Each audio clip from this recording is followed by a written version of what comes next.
Hello everyone, welcome to my channel and welcome to another study blog. তো অনেক দিন থেকে কিন্তু আমি পড়াশোনা থেকে একটু দূরে সরে গিয়েছিলাম, মানে আমার বিএডের এক্সাম ছিল, যার জন্য আমি পড়াশোনা করতে পারিনি। তো অ্যাজ অল ইউ নো, পড়াশোনা থেকে একটু দূরে গেলে আমাদের মন কিন্তু পড়াশোনা করতে সেরকমভাবে চায় না। তো সেটাই হচ্ছে আমার সাথে। বাই দ্য ওয়ে, চলো আজকের ব্লগটা শুরু করি। সো ইউজুয়ালি আমার ঘুম ভাঙে ভোর 4টে থেকে 4:30, বাট আমি সাকসেসফুলি প্রায় 30 মিনিট মতো শুয়ে শুয়ে আমার মূল্যবান সময়গুলো নষ্ট করি, আর এই জন্য আমার গিল্টি ফিলও হয়। বাট যাতে আমার বেশি বেশি গিল্টি ফিল না হয়, তার জন্য আমি নিজেকে জোর করে পড়তে বসাই, আর আজও সেটাই করেছি। তো চলো আজকে আমি তোমাদের সাথে আমার সারাদিনের পড়াশোনার রুটিনটা শেয়ার করব, আর তোমাদের কিছু মেলে রিপ্লাই করব। সো বেসিক্যালি ক্লার্কশিপ এক্সাম দেওয়ার পরে আমার একেবারে পড়াশোনা করতে ইচ্ছে করছিল না, টু বি অনেস্ট। বাট এখন আস্তে আস্তে আমি অনেকটা ইমপ্রুভ করতে পেরেছি। সো যাই হোক, ভোরের দিকে ঘুম থেকে উঠেই কিছু ইংলিশের হোমোনিমস প্র্যাকটিস করেছি। এখন হোমোনিমসটা স্টেট এক্সামে কমন হয়ে গেছে, তো ভেবেছিলাম প্রায় 30টা মতো রেডি করব, বাট 20টা মতো মুখস্থ করতে পেরেছি। তারপরে সকালে ফ্রেশ হয়ে ব্রেকফাস্টে হরলিক্স খেলাম, আর এখন আমি আমার বিছানাটা একটু গুছিয়ে নিচ্ছি।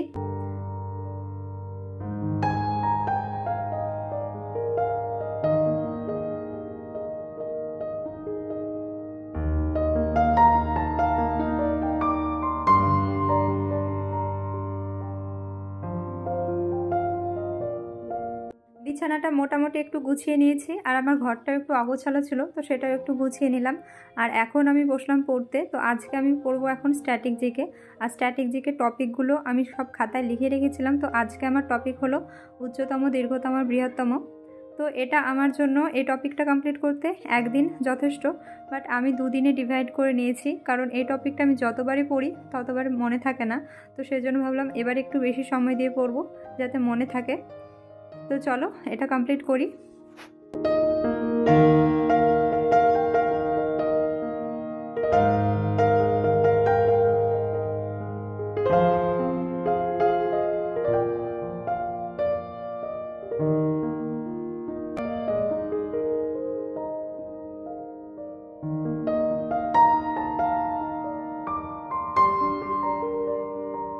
তো স্ট্যাটিক জিকে কমপ্লিট করতে এখন বাজে প্রায় 10টা। তো এখন আমি রিজনিংয়ের একটা ক্লাস শুরু করলাম, আর আজকে রিজনিংয়ের টপিক ছিল ব্লাড রিলেশন। তো এমন নয় যে আমি এতক্ষণ কনসিস্টেন্টলি পড়ছিলাম, ফ্যামিলিতে থাকাকালীন আমাদের কিছু রেসপন্সিবিলিটিস থাকে, তো সেগুলোই পালন করছিলাম আর কি। 3-4 বার প্রায় উঠতে হয়েছে। তো এটা যারা ফ্যামিলিতে থাকো তারা অনেকে রিলেট করতে পারবে। তো যাই হোক, এখন আমি ব্লাড রিলেশনে একটা ক্লাস করছি। তো ব্লাড রিলেশনে কিছু কিছু টপিক আছে যেগুলো আমার কনসেপ্টটা ক্লিয়ার ছিল আগে, বাট এখন আমি ভুলে গিয়েছি। তো সেজন্য কনসেপচুয়াল একটা ক্লাস করে নিচ্ছি।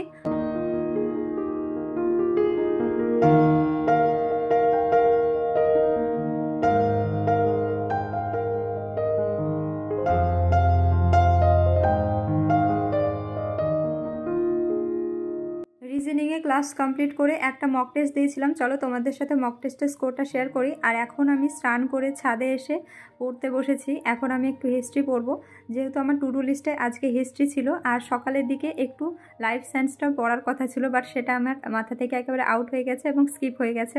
তো এখন আমি হিস্ট্রিটা পড়বো। আর চলো তোমাদের সাথে রিজনিংয়ের মক টেস্টের স্কোরটা শেয়ার করি। যেহেতু আজকে সকালে আমি ব্লাড রিলেশনের ওপরে একটা ক্লাস করছিলাম, তো মক টেস্টটা ব্লাড রিলেশনের ওপরেই দিয়েছিলাম। আর মক টেস্টে আমি অ্যাটেম্প্ট করেছিলাম 7টা, এখানে 10টা কোয়েশ্চেন ছিল। তো 7টাই ঠিক হয়েছে, আর যে 3টে আমি পারিনি, তো সেই 3টে কনসেপ্টই আমার ক্লিয়ার ছিল না, সেই জন্যই পারিনি। আর এগুলো তোমাদের স্ক্রিনে দিয়ে দিলাম, তোমরা যারা পারবে তারা অবশ্যই কমেন্টে আমাকে অ্যান্সারটা জানিও। এবার চলো ছোট্ট একটা অ্যানাউন্সমেন্ট করে দিই টেক্সট বুকের ব্যাপারে। তোমরা যারা আরআরবি এনটিপিসি এক্সামের প্রিপারেশন নিচ্ছ এবং টেক্সট বুকে মক টেস্ট দিতে চাও, তারা যাও, ডেসক্রিপশন বক্সে লিঙ্ক দেওয়া আছে, সেখানে গিয়ে টেক্সট বুক অ্যাপটি ইনস্টল করো এবং পাস প্রো পারচেস করো। এখানে শুধুমাত্র এনটিপিসি নয়, আরও বিভিন্ন স্টেট এবং সেন্ট্রাল এক্সামের প্রিপারেশনের জন্য তোমরা মক টেস্ট দিতে পারবে। প্লাস এনটিপিসি প্রিভিয়াস ইয়ারের সমস্ত রকমের পেপারগুলোও তোমরা এখানে পেয়ে যাবে। সো যাও, পারচেস করো। আর আমার প্রোমো কোড ইউজ করলে তোমরা 10% ডিসকাউন্ট পেয়ে যাবে। আর এখন যেহেতু নিউ ইয়ার অফার চলছে, তো আরও 2% ডিসকাউন্ট পেয়ে যাবে, টোটাল 12% ডিসকাউন্ট। তো যাও, ঝটপট ইনস্টল করো এবং পারচেস করো।